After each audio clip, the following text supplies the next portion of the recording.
Адамдардың саған қандай қарым-қатынаста болғанын жақсы көрсең, сен де оларға дәл сондай қарым-қатынас жаса. Мұхаммед ибн Сирин, оған Алланың рахымы болсын, егер саған бір бауырың жайлы жағымсыз хабар жетсе, оны ақтайтын себеп ізде. Ондай себеп таппасаң, мүмкін оның мен білмейтін себебі бар шығар деген. Адамның мінезі көркемделе түссе, жауы азайып, досы көбейе түседі. Қиын істер жеңілдеп, қатты жүректер жұмсарады. Көркем мінез өзгелердің нашар мінезі арқылы қалыптасады.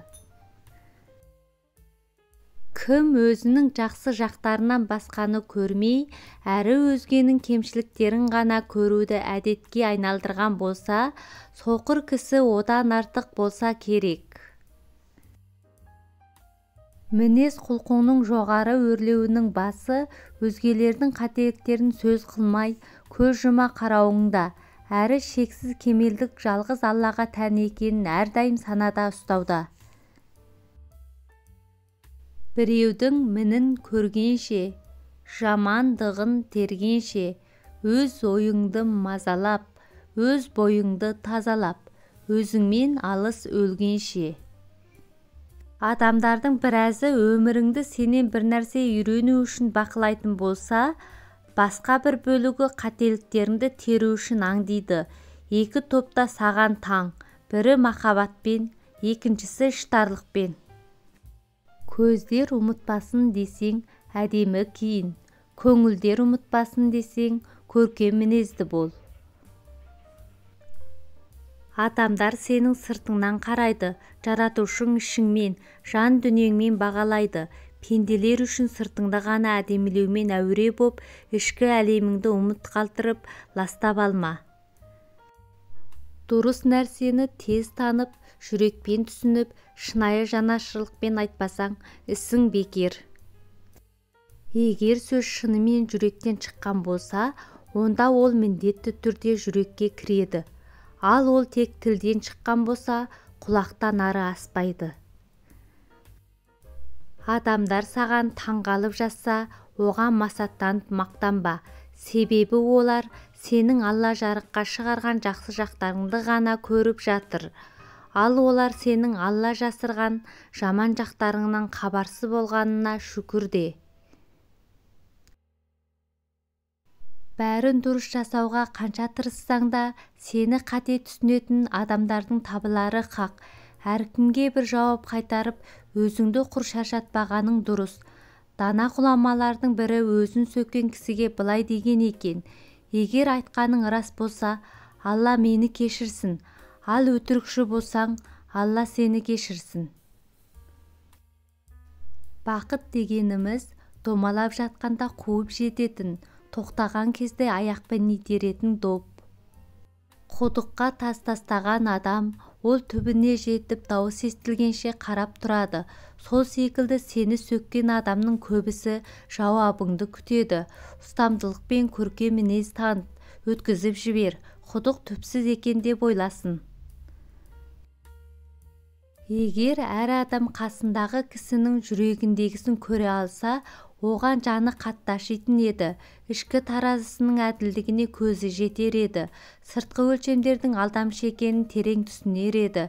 Іштарлық, қызғаныш, көре алмаушылыққа ұрынбас еді.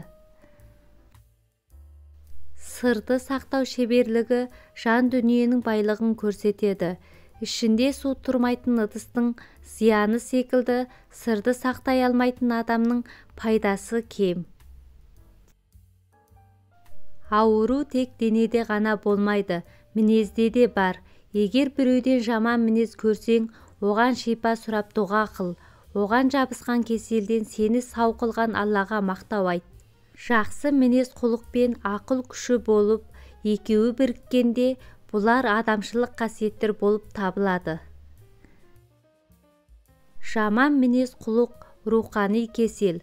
Бұл кеселді жою үшін тән кеселін емдеуде қолданылатын дәрілердің тәжірибесіне еліктеуіміз керек. Ашу қысса, ақылың ғайып болады. кісіге екі дүниеде де пайдалы ізгі іс немесе мінезі түзулік, екіншісі ұят, үшіншісі әділдік. Бұл үшеуі арқылы адам шын бақыт табады. Мен егер заң қуаты қолымда бар кісі болсам, адам мінезін түзеп болмайды деген кісінің тілін кесер едім. Жанның ішкі дүниесі жүзінен танылады, ойдың бояуы болмайды деп ойлау жаңсақтық. Мінез құлық әркім өзінің кейпін көрсететін айна. Байыптылық мінездің негізі. Паңдық, надандық, тәкаппарлық, асқақтық не айтқызбайды. Сүтпен сіңген мінез сүйекпен кетеді деген сөз ата-ананың тәрбиесінің күштілігін көрсетеді. Бірақ бұл мақал тәрбиемен мінезді түзетуге болмайды деуге дәлел емес. Құдай адамға көп тыңдасын деп екі құлақ, аз сөйлесін деп бір ауыз берді. Тәтті болсаңыз сізді жеп қояды, ащы болсаңыз түкіріп тастайды. Егер әйелдер аз сөйлесе, еркектер көп нәрсе тындырар еді. Жақсы сөйлегеннен үндемей қалу қиын. Тәжірибе деген адам өзінің жіберген қателіктерін айтатын сөз.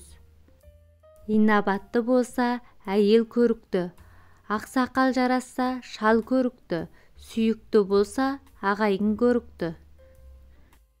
Аяулы ғой кісіде тек кісілік, инабатты қасиетті кішілік.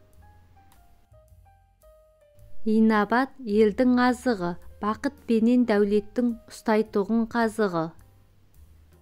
Ақылсыз атқа мінсе, атасын басып кете жаздайды. Ақ сауыттың жағасы бар, жеңі жоқ, шын жақсының ашуы бар, кегі жоқ. Сырласуға дос жақсы, сыйласуға жат жақсы. Адамгершілікке арналған 3 сауап бар. Шөлге құдық қазған 1 сауап, өзенге көпір салған 1 сауап, жолға ағаш еккен 1 сауап. Жақсының соңынан көбереді, жаманның соңынан чөбереді. Жақсы сыйлағанның құлы, жаман қорққанның құлы. Жаман адам кетсе, дүние кеңіп қалғандай. Жақсы адам кетсе, дүние кеміп қалғандай. Әдепсіз өскен адамнан тәртіппен өскен тал жақсы. Сіз деген әдеп, біз деген көмек. Әдепсіз үйге кірме, әкімсіз елде тұрма. Әдеп пен адамгершілік ана тіліңнен нәр алады. Әдеп пен құлақтың анасы тіл. Әдептіліктің белгісі иіліп сәлем бергені, жақындықтың белгісі көп кешікпей келгені. Аға әдепті болса, іні әдепті, апа әдепті болса, сіңілі әдепті. Әдептің не екенін әдепсіз адамды көргенде ұғарсың.